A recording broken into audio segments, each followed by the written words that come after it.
Creo que tenemos... Perfecto. Vamos a abrir la palabra del Señor en la carta a los Efesios y el capítulo 1.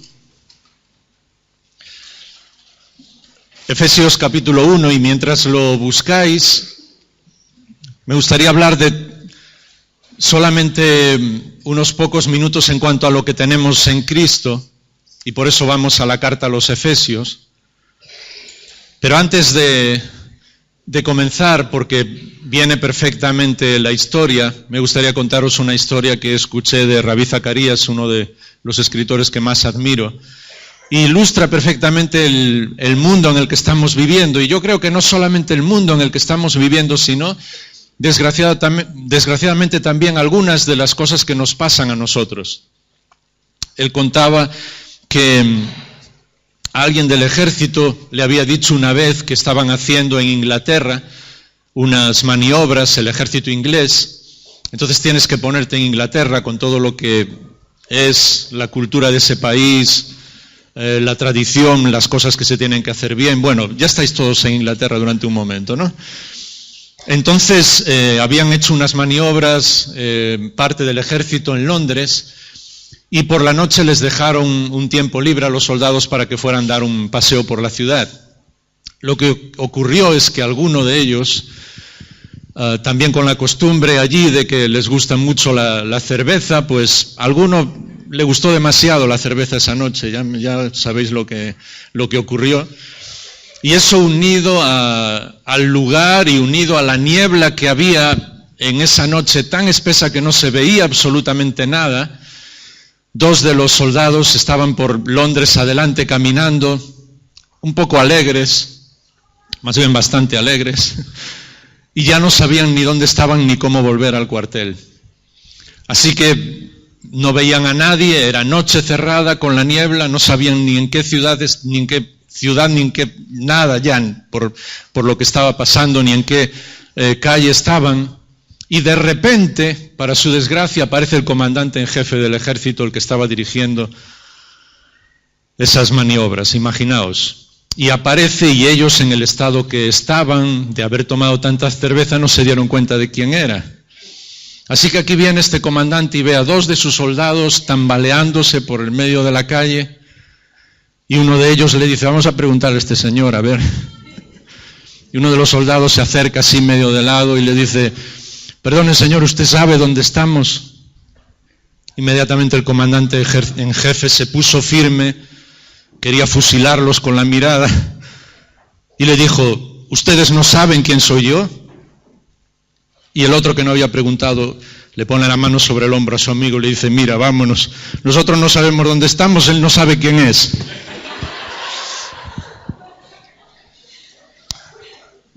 Y desgraciadamente en este mundo vivimos una época en la que muchas personas no solamente no saben ni dónde están ni quiénes son. Pero lo que a veces a mí me entristece es que nosotros mismos, que el Señor ha transformado nuestra vida y nos ha dado tantas cosas que muchas veces hasta ignoramos, nos pueda llegar a ocurrir lo mismo. Así que una de las cartas que deberíamos leer a menudo, deberíamos leer la Biblia mucho más a menudo de lo que lo hacemos, pero una de ellas es esta, porque Pablo la escribió cuando estaba en la cárcel, no solamente a la iglesia de Éfeso, sino a muchas otras iglesias, aunque solo se menciona Éfeso, era como una carta circular, que el Espíritu de Dios quería que llegara a todos los lugares y por lo tanto a nosotros también. Y claro, las cartas nos dicen muchas cosas en cuanto a lo que es, lo que Dios hace por nosotros y lo que significa nuestra vida. Pero esta carta en particular repite una y otra y otra y otra y otra vez, docenas de veces literalmente, dos palabras muy sencillas: en Cristo. Y nos dice todo lo que nosotros somos y todas las cosas que tenemos y todo lo que es nuestra vida en Cristo. Y si, a mí me encanta decir a veces algo así, pero si olvidáis todo lo que estoy hablando esta mañana, pero volvéis a vuestra casa y en todo este mes, en diciembre, incluso en las fechas de Navidad que tenemos un poco de tiempo libre, lees la carta, le pides al Señor que hable a tu corazón y la lees aunque solo sea tomando un versículo cada día o una frase, pero cada cosa que lees y que pone en Cristo y que tú tienes en Cristo, dile, Señor, esto lo tengo yo, así que lo quiero para mí. Ahí encontrarás realmente lo que es nuestra verdadera identidad. Más, como digo, en un mundo que no sabe muchas veces quién es ni dónde está, con tantos problemas de situaciones de ansiedad y autoestima y de qué estoy haciendo aquí, sencillamente porque no saben cómo somos valiosos cada persona. Por eso me gustaría que leyéramos solo, quizás para comenzar, un versículo en la carta a los Efesios capítulo 2 y el versículo 10. Claro, todos conocéis muy bien todo el argumento de Pablo hasta ahí. No tendríamos tiempo de leer ahora todos los versículos, pero el 8, ¿os acordáis que dice que por gracia sois salvos por medio de la fe y esto no es de vosotros, pues es don de Dios, no por obras para que nadie se gloríe?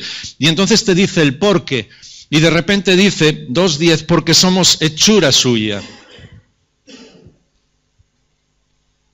creados en Cristo Jesús para buenas obras, las cuales Dios preparó de antemano para que anduviésemos en ella. Ahora, cuando dice somos hechura suya, a mí a veces me gustaría que nuestras Biblias algunas palabras ni siquiera las tradujeran, porque las conocemos perfectamente. La palabra griega literal para hechura es poema. Así que lo que Dios está diciendo es que nosotros somos un poema de Él. Hechura suena muy espiritual, muy bíblico, muy, no sé, pero poema a mí me gusta mucho más. Y si no te gusta la poesía, pues piensa en algo parecido. Recuerda que en Sofonías capítulo 3 y versículo 17, cuando Dios está hablando de su pueblo y de cada una de las personas de su pueblo, dice que Él está en medio de nosotros, poderoso, que calla de amor al vernos, del amor que tiene por nosotros, y que se goza en cada uno de nosotros componiendo cánticos y cantando para cada uno de nosotros. A mí que me encantan las dos cosas, no os preocupéis, que me encantan las dos cosas, tanto la poesía como la música. Y siempre pienso lo que significa que Dios mismo crea que yo soy un poema suyo y que Él cuando me ve pueda cantar. A veces nosotros pensamos en lo indignos que somos, y es cierto que somos indignos del amor de Dios y de las cosas que Dios hace. Pero a veces creo que pensamos demasiado que somos indignos y en esa sensación de que queremos ser humildes porque somos indignos, escondemos el mayor orgullo posible. Porque nos sentimos humildes y decimos, uy, qué humilde, qué indigno soy, y eso es orgullo 100%. Porque no nos damos cuenta de lo que significa honrar a Dios. Y creo que cuando hablamos en el retiro que estuvimos juntos en la iglesia, allá arriba en Guadalajara, que por cierto lo pasé genial, todavía lo recuerdo muchas veces con vosotros, pues hablamos algo de esto, que no nos damos cuenta de lo que significa que Dios nos haya hecho a cada uno tal como somos. Porque la raíz del orgullo y de la envidia siempre es querer ser como otras personas. Y eso fue lo que el diablo hizo, quiso ser como Dios. Pero si yo quiero honrar a Dios, lo mejor que puedo hacer es ser yo mismo, porque Dios me hizo así. Y no envidiar a nadie, no pensar que soy mejor ni peor que nadie, no decir me gustaría ser como tal persona, me gustaría ser como el predicador o como las personas que tocan o como tal persona los negocios que tiene o como alguien que escribe o como alguien que compone o no sé lo que. El día que tú le digas al Señor, Señor, gracias por lo que tú has hecho en mi vida, gracias porque soy un poema tuyo, gracias porque eso le costó la vida al Señor Jesús y yo quiero ser la persona que tú quieres que sea, yo quiero honrarte a ti siendo yo mismo.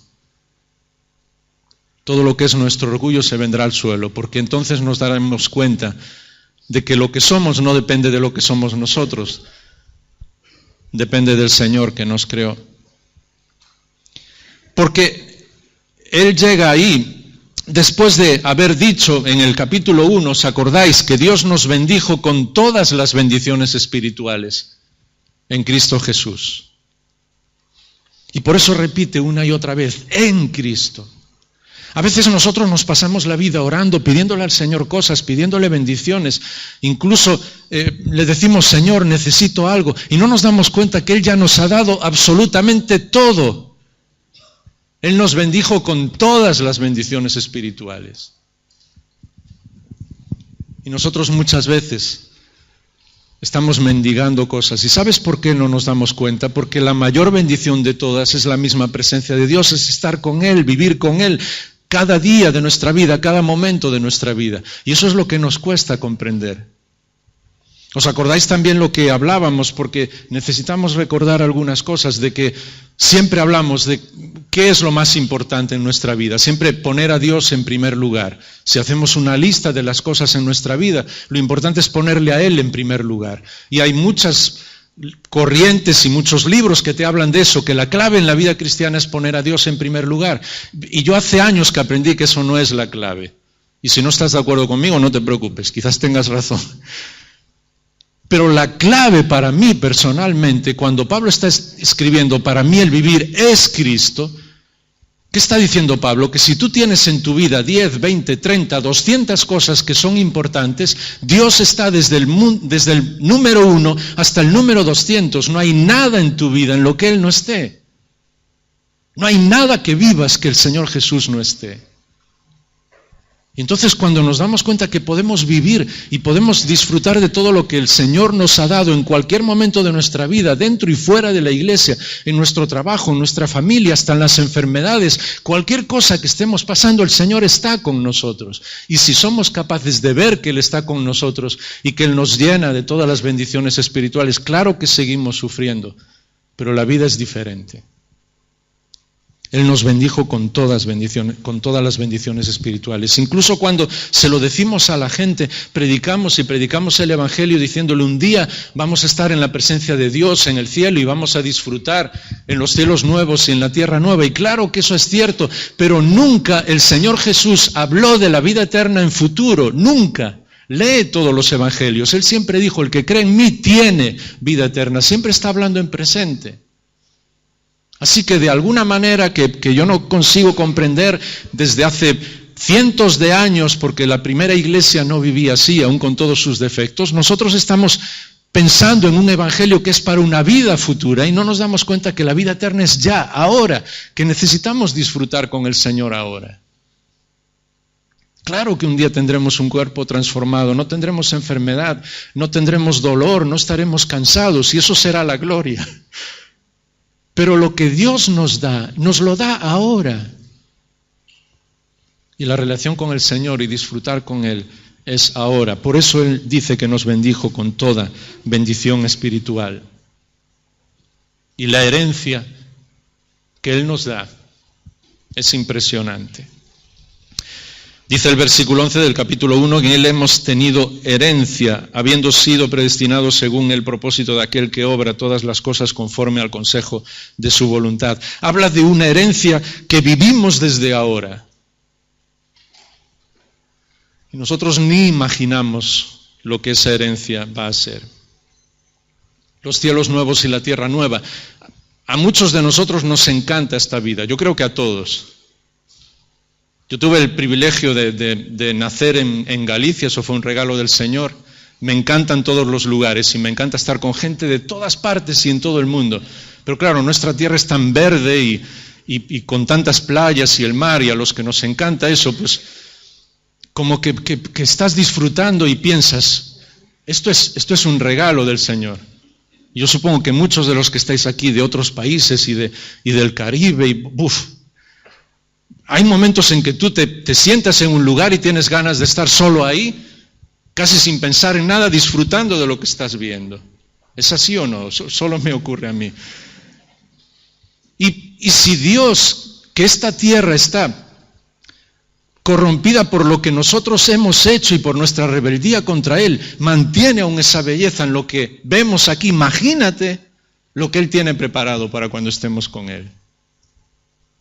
Nuestra herencia es impresionante.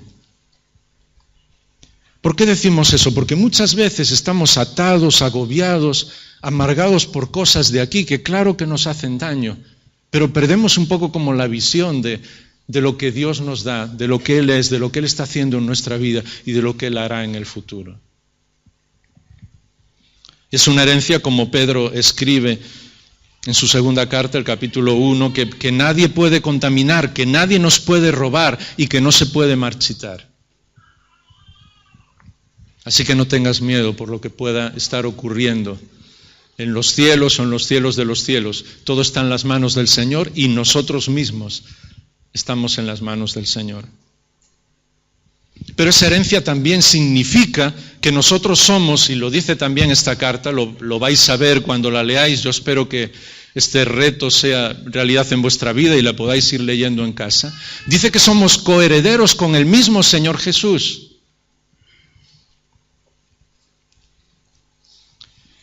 Muchas veces cuando somos niños y tenemos problemas, sobre todo más los que somos niños de sexo masculino, y viene alguien en la clase que mide como 2 metros más que tú, y habéis pasado esa situación cuando estabais en el colegio y entonces tú piensas, me gustaría tener un hermano mayor de 4 metros por lo menos. Yo recuerdo esto cuando cada vez que en la Biblia dice que el Señor Jesús es nuestro hermano mayor y dice que Él no se avergüenza de llamarnos hermanos, que Él nos protege y nos cuida y que Él está siempre con nosotros. Y ahí en la carta a los Hebreos, el capítulo 2 y el versículo 11, el argumento que nos dice sobre el Señor es que Él que santifica, como los que somos santificados, somos todos del mismo Padre. Y Él no se avergüenza de llamarnos hermanos. Incluso va más allá, dice, en medio de la congregación te alabaré. Es decir, que cuando nosotros estamos cantando y alabando al Señor y orando a Él y expresando lo que hay dentro de nuestro corazón, el mismo Señor Jesús está en medio de nosotros porque Él lo prometió. Donde están 2 o 3 en mi nombre, yo estoy. Y a veces nosotros pensamos, vamos a cantar un poco, vamos a orar, como que si fuera parte de lo que queremos hacer, y no nos damos cuenta que el Señor está presente, que está a tu lado, que está adorando con cada uno de nosotros, porque Él no se avergüenza de llamar hermano a alguien que se llama Jaime, a alguien como yo, y a alguien como tú. Y si Él no se avergüenza de ti y de mí, yo tampoco voy a avergonzarme de ti y de nadie que sea un hermano mío. ¿Me entendéis? Eso es parte de nuestra herencia.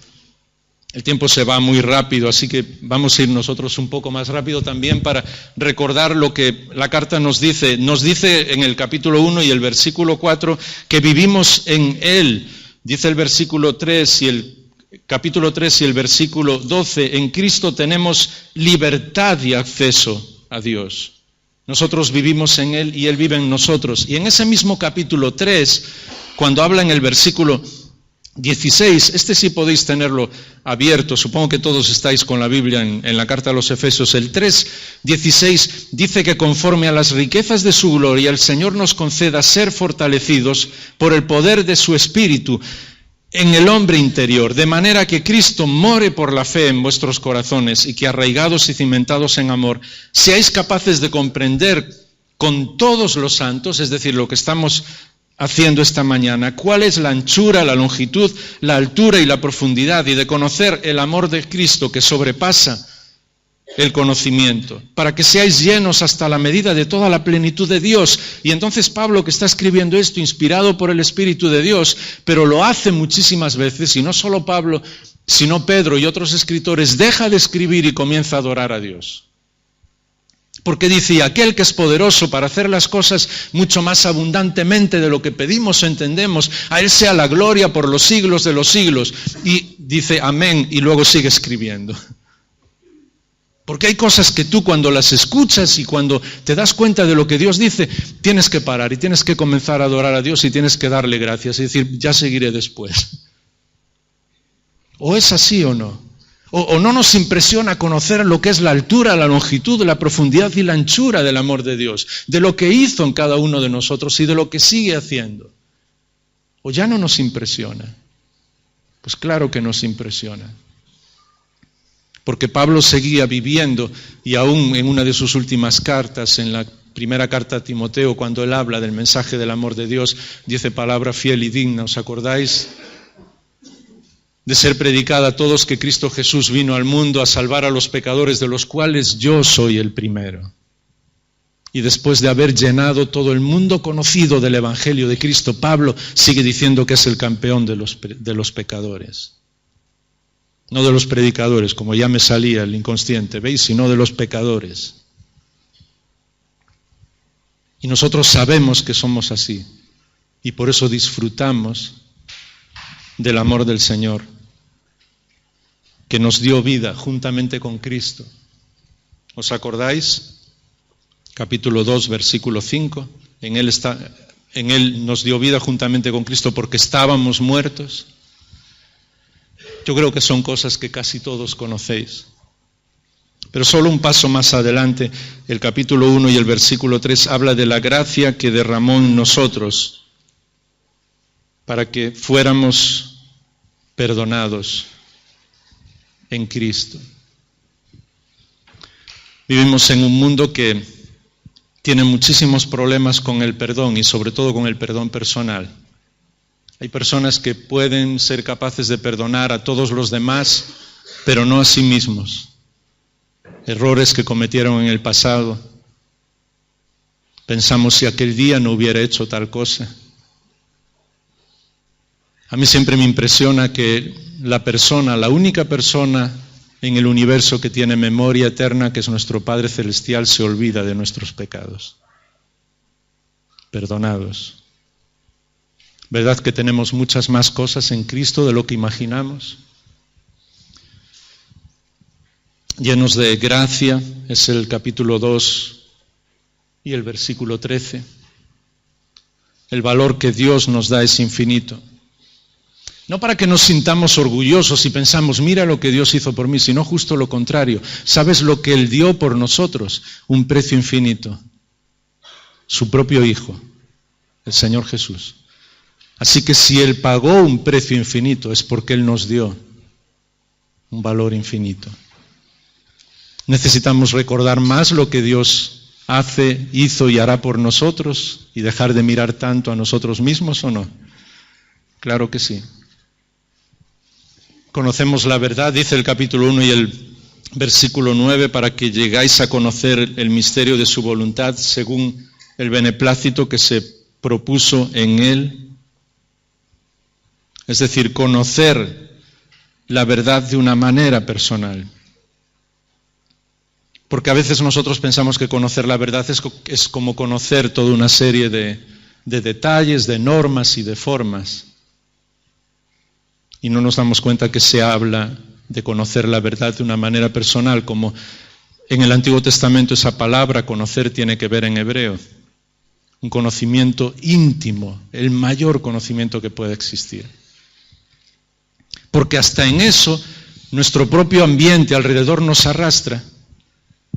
Y vivimos en una sociedad que mide el valor de las personas según el conocimiento que tienen. Entonces tú imagínate, quieres ser médico, vas 5 años a la universidad, después haces los cursos que tienes de prácticas, después el tiempo que tienes que ser médico de residencia interno y todas estas cosas.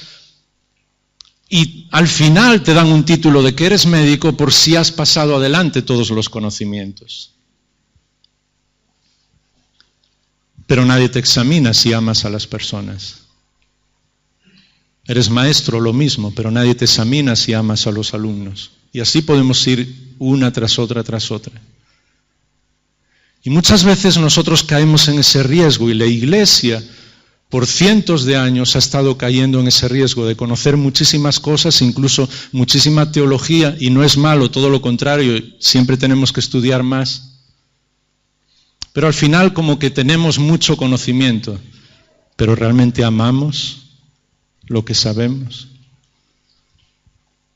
¿Estamos profundamente entusiasmados con el Señor Jesús y con cada cosa que conocemos nueva de Él? Eso es lo que hace la diferencia. Y ese es el tipo de sabiduría que Dios pone dentro de nosotros. No solamente conocer la verdad, sino también vivir en el Señor. Y eso es lo que nos lleva a confiar en el Señor. Porque sabes cuando vienen los momentos difíciles y cuando llega la enfermedad o el dolor o los problemas en las relaciones con la familia, en la iglesia, en el trabajo, cuando llegan momentos que nos hacen tambalear, no nos aferramos a los conocimientos, sino a lo que realmente creemos y en quien confiamos. Y por eso necesitamos confiar mucho más en el Señor y vivir nuestra vida con Él. Por eso el capítulo 6 y el versículo 10, cuando termina la carta a los Efesios, se habla de la armadura. ¿Os acordáis? La armadura del Espíritu. Dice, fortalecidos en Cristo, en el Señor. Otra vez, Él es la fuente de nuestra fortaleza. Por último, el tiempo se va muy rápido. Solo quería hablar unos minutos en cuanto a las bendiciones espirituales que tenemos en el Señor y que muchas veces olvidamos.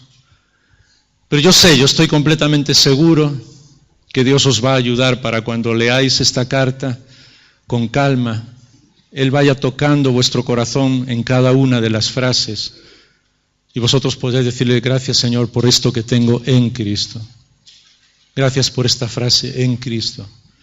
Gracias por lo que Él está haciendo en mi vida. También nos dice que somos sellados en Cristo por el poder del Espíritu de Dios. Dice 1:13, también vosotros, después de haber escuchado el mensaje de verdad del Evangelio de vuestra salvación y habiendo creído, fuisteis sellados en Él, con el Espíritu Santo. Y no habla solamente de un sello, como si estuviéramos sin el cómo, realmente certificados para llegar a la presencia de Dios, porque estamos sellados por el Espíritu, sino que nos dice que aprendamos a vivir llenos del Espíritu de Dios. Y por eso al final de la carta, en el capítulo 5, Pablo habla, es el Espíritu de Dios hablando por medio de Pablo, de que tenemos que ser y vivir llenos del Espíritu de Dios. Y eso trae consecuencias. A mí siempre me impresiona que la primera consecuencia es que hablamos del Señor. A veces nosotros pensamos cuál es la manera o cómo sabemos que el Espíritu de Dios nos está llenando, cómo una persona realmente está disfrutando del amor del Señor. Pues el Señor Jesús lo dijo de una manera muy sencilla, de la abundancia del corazón habla vuestra boca. Así que no quiero poner presión a nadie, pero no quiero que nadie piense, uy, ¿qué está pasando en mi vida?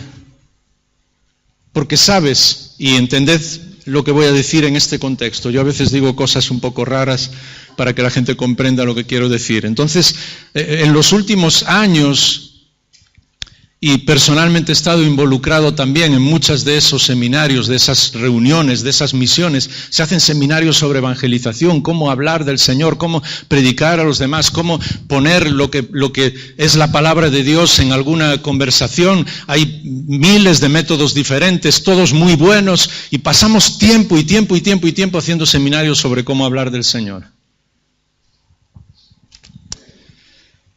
Y yo ahora que ya tengo unos años, a alguno de mis amigos le pregunto, ¿alguna vez has hecho un seminario en tu iglesia sobre cómo hablar de fútbol? ¿Sobre cómo hablar de moda? ¿Sobre cómo hablar de las últimas series o programas de televisión? ¿Sobre cómo hablar de cosas que hay en internet? ¿Has hecho algún seminario sobre eso? Ellos me dicen, ¿qué tiene que ver? Pues siempre hablas de lo que tienes aquí dentro. Y eso fue un examen para mi vida, de preguntarle al Señor, Señor, realmente hablo pocas veces de ti porque no estás en mi corazón, claro que está. Pero quizás yo estoy amando más a otras cosas. Así que cuando el Espíritu de Dios nos llena, no quiere decir que vas hablándole al Señor a todas las personas por todas partes, a tiempo y fuera de tiempo, como algunas personas dicen. No, Él te va a dar sabiduría para hablar justo. Pero vas a estar deseando encontrar ese momento.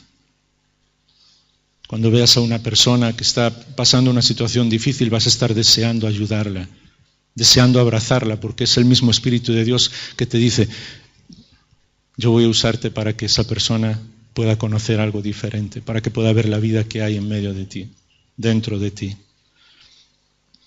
Y por eso la segunda consecuencia que tiene que ver con ser llenos del Espíritu de Dios tiene que ver con nuestra vida familiar también. Aquí todos podemos dar una imagen, en nuestro trabajo también, en la calle también. A veces lo hacemos de una manera inconsciente, yo no quiero juzgar a nadie, pero en nuestra casa las personas nos conocen tal como somos. Mi mujer y mis hijas conocen todos mis defectos.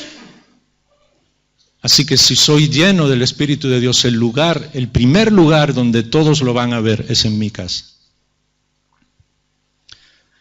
Y no importa que sea el mejor predicador del mundo, la persona más conocida, el mejor cantante del mundo, el mejor, no sé, lo que querráis. Si en mi casa Miriam y las niñas no son capaces de ver el fruto del Espíritu de Dios en mi vida, sería un fracaso. Y eso revolucionaría realmente este mundo. Si con todos los defectos que tenemos, porque los tenemos, y una mala noticia, los tendremos hasta el día que muramos, porque ninguno somos perfectos. Pero Dios va a ir trabajando en nuestra vida para vivir de una manera diferente y para brillar en nuestras casas en primer lugar. Por último, su poder está con nosotros. ¿Os acordáis que el capítulo 1 habla de cómo su poder nos transforma? Y me gustaría terminar, porque el tiempo se ha ido. Os pido perdón por estos 2-3 minutos de más. El tiempo se ha ido, pero me gustaría terminar de una manera muy sencilla, porque justo lo único en toda la carta que no dice que tenemos en Cristo es: oramos en el Espíritu de Dios. Porque cuando el Señor Jesús iba a ir a la cruz y antes de ascender le dijo a sus discípulos: os conviene que yo me vaya, ¿os acordáis? Porque enviaré al Espíritu de Dios y vendrá de parte de mi Padre también, para que os llene por completo y para que os enseñe todas las cosas. Así que dependemos del Espíritu de Dios y no hay otra manera. ¿Quieres ser una persona espiritual? La misma palabra lo dice, dependes del Espíritu de Dios. Si dependes de cualquier otra cosa, sea lo que sea, de religiosidad, de sabiduría, de asistencia a los cultos, que está todo muy bien, entendedme la manera en la que estoy hablando, de cualquier cosa que tú dependas, si no es del Espíritu de Dios, yo seguiré siendo un cristiano carnal. Así que la clave es orar siempre, descansando en el Espíritu de Dios, y pedirle a Él sabiduría.